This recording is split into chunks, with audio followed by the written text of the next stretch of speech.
नमस्कार. आज चैत्र शुद्ध द्वादशी. आज आपण संत चोखामेळांचा एक अभंग बघणार आहोत. लावण्याचा गाभा त्रैलोक्याची शोभा, विटेवरी उभा पंढरी ये. पाऊले गोजिरी श्रीमुख शोभले, ध्यान मिरविले भीमा तीरी. वैजयंती माळा किरीट कुंडले, परिधान केले पीत वस्त्र. चोखा म्हणे ऐसा लावण्य पुतळा, तो आम्ही देखिला दृष्टी भरी. सकळ संत गाथा चोखामेळाचा अभंग क्रमांक 23. संत चोखामेळा यांचा हा अभंग पंढरीच्या विठ्ठलाचे हुबेहूब वर्णन करणारा आहे.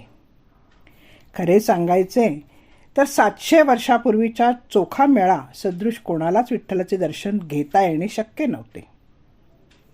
विठ्ठलाचे प्रत्यक्ष दर्शन कधीही घडलेले नसूनही त्यांनी प्रत्यक्ष आपल्या डोळ्यांनी पाहिल्यासारखे सुंदर वर्णन केले आहे.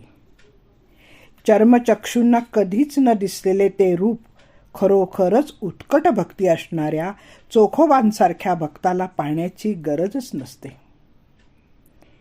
आपली भौतिक अनुभवाची गोष्ट उत्कट भक्तीच्या चोखोबांना लावण्यात मुळीच अर्थ नाही. अशा भक्तांची अंतर्दृष्टी अतिशय तीव्र असल्याने त्यांना ती विठ्ठलमूर्ती दिसणे शक्य आहे. खरोखर डोळ्यांनी न पाहता चोखोबांसारख्या थोर भक्ताला आपल्या कल्पनेच्या डोळ्यांनी विठ्ठल पाहता आला.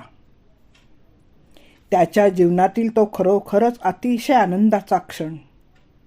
कळसाचे दर्शन घेऊन आपल्या मुक्कामी चोखोबा परतले आणि आपल्या जागी डोळे झाकून शांतपणे बसले.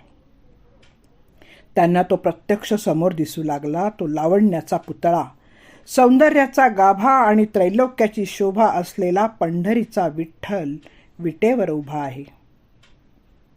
त्याची पावले किती साजिरी गोजिरी आहेत. श्रीमुख तर अतिशय सुंदरतेने शोभत आहे. असे हे सुंदर ध्यान भीमा नदीच्या काठावर उभे आहे. कमरेला पितांबर कसलेला आहे. छातीवर वैजयंती माळ शोभते आहे. किरीट आणि कुंडले यामुळे ते रूप अतिशय लावण्यमय दिसत आहे. असा हा लावण्याचा पुतळा चोखोबाने डोळे भरून पाहिला असे ते म्हणतात. हा खरोखर कल्पनाविलास नाही आहे. ज्याला आयुष्यात कधीही पाहिला नाही त्याचे त्यांनी पाहिल्याप्रमाणे वर्णन केले आहे. ही एक अनुभूती आहे. भक्तीची व आराध्य दैवताच्या दर्शनाची उत्कटता जितकी तीव्र असेल तितका तो देव सतत मनात राहणार, मग तो डोळ्यापुढे येणारच.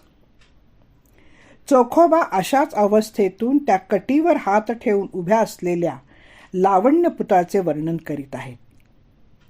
ज्या भक्ताने आपल्या ज्या आराध्य दैवताची सामरस्य साधले असेल, रात्रंदिवस जो फक्त त्याचेच चिंतन करीत असेल तर दर्शन होणे शक्य आहे. चोखोबांची स्थिती तर सतत विठ्ठलमय झालेली.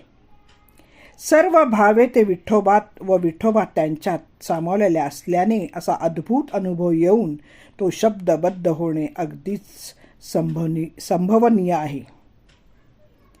चोखामेळांनी सामाजिक जीवन मोठ्या जिकिरीने घालवले.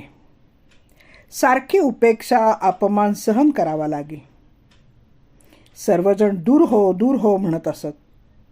अशा विटंबित जीवनात एकमात्र आधार विठ्ठलाचा होता. मग त्याची स्वप्ने रंगवीत बसत व अभंगाच्या रूपाने सर्वांच्या पुढे येत. ती रचना उत्कटतेने भक्तीने ओथंबलेली आहेत.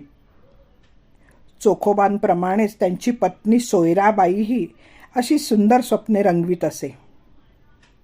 भक्ती हीच या सर्व कल्पनेच्या मागील शक्ती आहे. त्यामुळे वरील कवितेत भाव असल्याने ती आपल्याला प्रभावित करते.